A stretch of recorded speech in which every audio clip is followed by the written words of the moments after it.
ang nag-deliver papunta sa bahay nila Pangulong Bongbong Marcos at Speaker Martin Romualdez mag-insert o magpasok ng 100 billion worth of projects sa BICAM. Sana po ay hindi nila ako mapatay bago ko mailabas ang lahat. Ginawa ko lang ang utos sa akin, pero ngayon handa na akong harapin ang lahat. Ginagamit ng administrasyon ang buong resources ng bansa para tumahimik ako. That he will shoot me if I will talk. Gagamitin ako bilang panakipbutas sa kanilang kampanya laban sa korupsyon.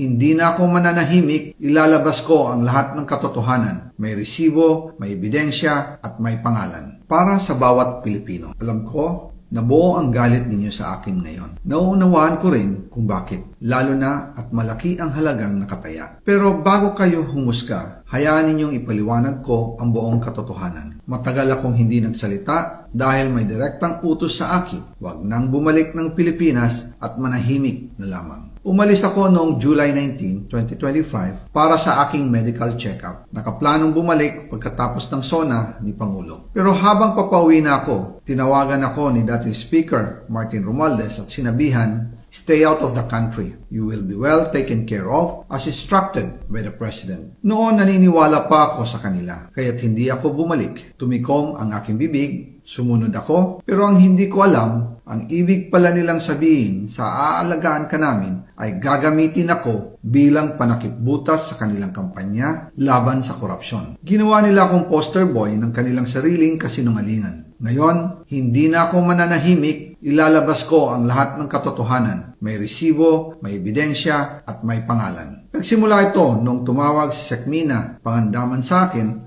nung nag-umpisa ang BICAM process last year, 2024. Ang sabi niya, katatapos lang ng meeting nila ni Pangulo at may instructions na mag-insert o magpasok ng 100 billion worth of projects sa BICAM. At sinabi pa ni Sekmina, "You can confirm with Yusek Adrian Bersamin dahil magkasama sila sa meeting ni Pangulong BBM noong araw na yon." Tinawagan ko po agad si Yusek Adrian Bersamin at tinanong ko kung may instruction nga ba ang Pangulo na magpasok ng 100 billion during their meeting. Ang sabi niya ay totoo nga po.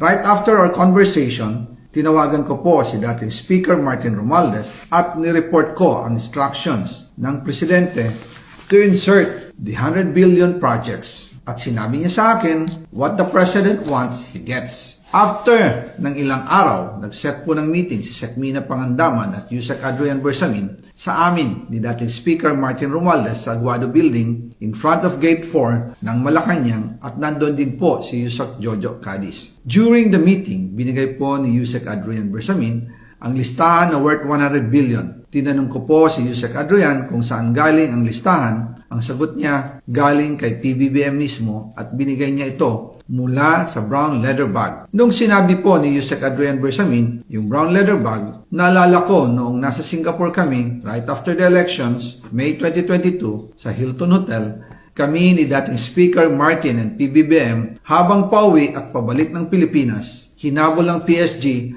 ang brown leather bag at ang sabi ni PBBM, maiwan na lahat, wag lang ang brown leather bag. Kaya naniwala ako na utos talaga ito ng Pangulo. Pagkatapos ng ilang araw, I informed sina dating Speaker Martin Romualdez, Sekmina Pangandaman, Yusek Adrian Bersamin, and Yusek Jojo Cadiz na kung pwede 50 billion lang ang ipasok sa program funds dahil sobra ang DPWH funds versus sa DepEd. In practice, hindi pwede na mas malaki ang budget ng DPWH kaysa edukasyon. And yung balas na 50 billion, ilagay na lang sa program funds for the 2025 budget. Dahil Office of the President din ang nagre-release ng lahat ng unprogram funds. Pagkatapos ng isang araw, tinawagan ako ni Sekmina at sinabi ang mensahe ng Pangulo, ipasok ninyo yan dahil pinangako na sa akin ni Speaker Martin yan at hindi na pwedeng baguhin. Kumbaga, ang utos ng hari hindi pwedeng mabali.